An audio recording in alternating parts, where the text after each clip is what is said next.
Ressuscite, ô Dieu, et juge la terre, car tu hériteras de toutes les nations. Ressuscite, ô Dieu, et juge la terre, car tu hériteras de toutes les rassemblement de Dieu, au milieu de ces juges les dieux. juge la terre, Jusque à quand jugerez-vous injustement, et prendrez-vous le parti des pécheurs? Chers auditeurs de Dialogue RCF, bonjour. Au micro, le Père Jean Guette, orthodoxe du Patriarcat œcuménique de Constantinople, recteur de la paroisse Saint-Hermogène à Marseille. Proposé pendant 2 semaines de séquences d'évoquer d'une manière très très libre certains aspects de ce qu'on peut appeler les défis contemporains et axer davantage sur cette affirmation de l'individualisme comme étant un comportement, mais résultant, je vais y revenir à la fin tout de suite de cette réflexion aujourd'hui, résultant en définitive de notre destinée devant Dieu qui a consisté tout simplement à vouloir vivre par nous-mêmes et non pas en communion et en Eucharistie et en amour avec Dieu, mais en voulant posséder la création. Alors la deuxième grande série de défis, ce sont les défis évidemment aujourd'hui scientifiques. Défis de quel point de vue ? À la fois défi d'un point de vue éventuellement de la foi chrétienne, de la lecture chrétienne de l'histoire de l'humanité, en particulier donc de la Bible, de la Genèse, de la création, mais défi aussi tout simplement par rapport, même sans être croyant, il permet de se demander, mais enfin, où va l'humanité, où va l'homme plus que l'humanité? Car les défis scientifiques ici concernent plus l'homme que l'humanité, mais évidemment, l'un va avec l'autre, et l'humanité sera la résultante de ce que l'homme fera de lui-même. Alors d'abord, rapidement, la question de la découverte de la connaissance de plus en plus large de la dimension cosmique, du cosmos, qui est enseignée dans nos écoles, donc aux jeunes générations, et qui peuvent être troublées, ou à qui on peut dire, voilà, là, il y a, c'est par définition, voilà, il y a un Big Bang, et puis ensuite il y a une évolution, un évolutionnisme, etc. et tout. Donc je ne vais pas rentrer dans les détails, mais on peut dire qu'il y a malgré tout, en principe, cette mise en parallèle, cette opposition entre la doctrine ou l'approche ou la théorie de la création, que certains appelleront créationniste, mais c'est pas exactement la même chose, la création, et puis donc la théorie de l'évolution. On doit simplement dire très rapidement qu'il n'y a aucune opposition fondamentale entre ces deux approches, c'est très important, parce qu'il n'est dit nulle part à quel moment se situe la création, et qu'elle ne se situe pas sur la planète Terre, quelque part entre l'Euphrate et quelque part en Turquie, mais elle se situe aussi dans le cosmos et dans le temps, et peut-être même avant le Big Bang. Lorsque dans l'Évangile, et le Seigneur Christ dit au larron qui est crucifié avec lui sur la croix, aujourd'hui même tu seras avec moi au paradis, aujourd'hui même, il est évident que le paradis ici évoqué par le Seigneur, par le Christ, n'est pas de ce monde. Il n'est pas de ce monde. Il est dans un autre monde, une autre dimension, un autre espace-temps. Et donc cette problématique-là de la vision, de la compréhension, de la connaissance du cosmos ne doit, à mon avis, en aucun cas perturber ni ébranler la lecture spirituelle de l'histoire de l'humanité en partant de la création. Le tout est de savoir où on place cette création. Mais l'autre grand défi concernant l'homme, c'est évidemment ce qu'il est convenu d'appeler la bioéthique, et qui tout simplement concerne sa propre intégrité, sa propre vie, son propre mode de reproduction. Et là, nous sommes au cœur d'une évolution multiséculaire et multimillénaire, puisque vous serez comme des dieux, disait le séducteur. Ça veut dire que nous allons vouloir prendre le contrôle de nous-mêmes entièrement. Or, prendre le contrôle de nous-mêmes, c'est aussi prendre le contrôle de sa propre reproduction. Parce que la reproduction suppose une rencontre avec l'autre, suppose l'altérité du masculin et du féminin, et il ne peut y avoir de nouvel être humain qu'à la condition qu'il y ait une rencontre entre deux personnes. Et là, il faut parler de personnes et non pas d'individus.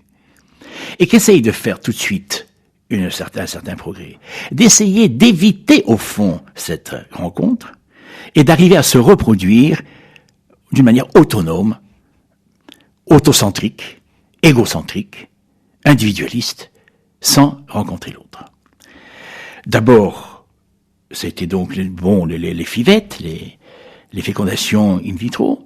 C'est le thème éventuellement du clonage qui semble marquer un petit peu le pas parce que c'est pas si simple que cela.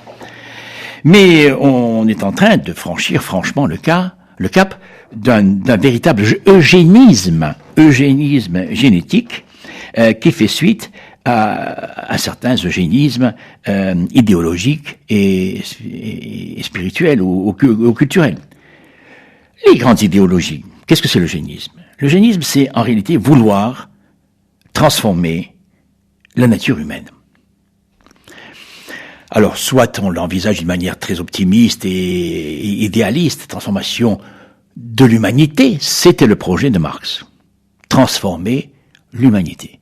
Je rappelle la formule de l'époque, qui est peu connue en général, elle était officielle, le but du socialisme soviétique, communiste, c'est la transformation de la nature humaine, c'était dit. C'était un eugénisme.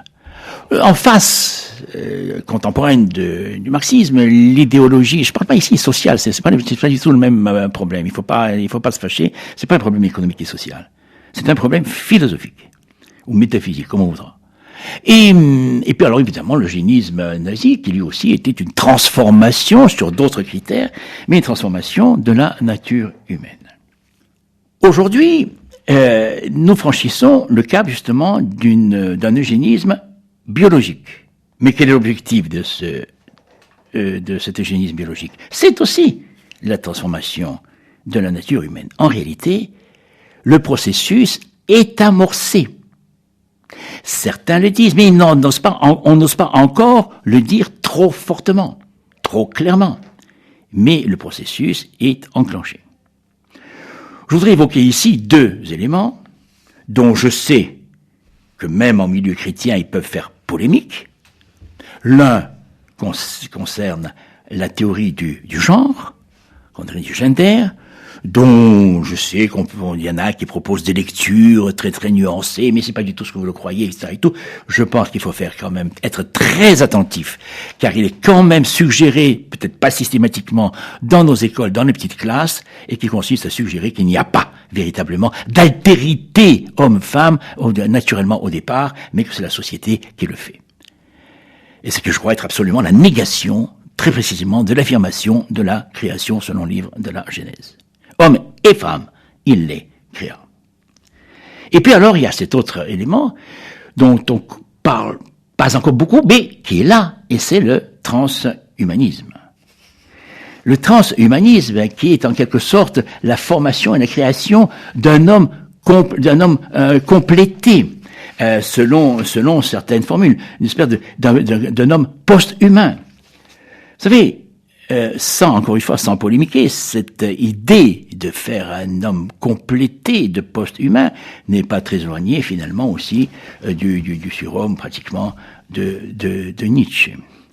Et donc, nous glissons tout de suite d'un certain totalitarisme vers un autre, mais qui va de la même manière faire tout simplement écraser la personne. Nous sommes dans le processus toujours que j'évoquais précédemment, au fond, de l'affirmation de l'individualisme.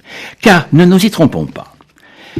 On peut être optimiste. Il y en a qui sont optimistes. Oui, mais tout ça, ça va être pour le bien de l'humanité, pour le bien de l'être humain. On va mieux le guérir, il ne sera plus malade, il vieillira pas. Entendu. Mais, c'est dit en toutes lettres. Il s'agit d'améliorer le potentiel de l'être humain grâce aux nouvelles technologies, biochirurgie, ingénierie génétique, hybridation homme-machine,